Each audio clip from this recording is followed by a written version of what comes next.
Joined now by Tim Hauraney. Now, Red Bull showed their faith in Sergio Perez this week and for next year, and perhaps the year afterwards, by announcing that contract extension. And this weekend went just about as bad as it could have been. Out in Q1. Then all the way back down the pack, shunts it right into the wall at some point.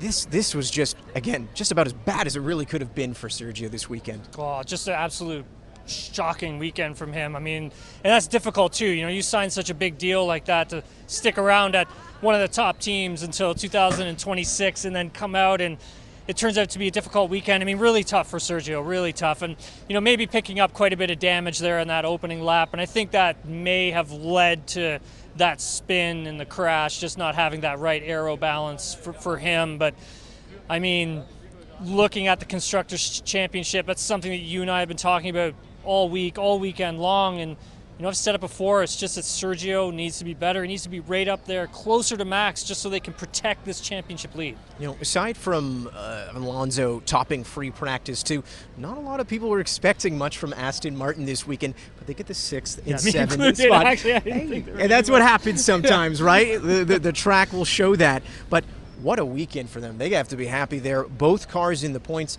and Stroll in the points again.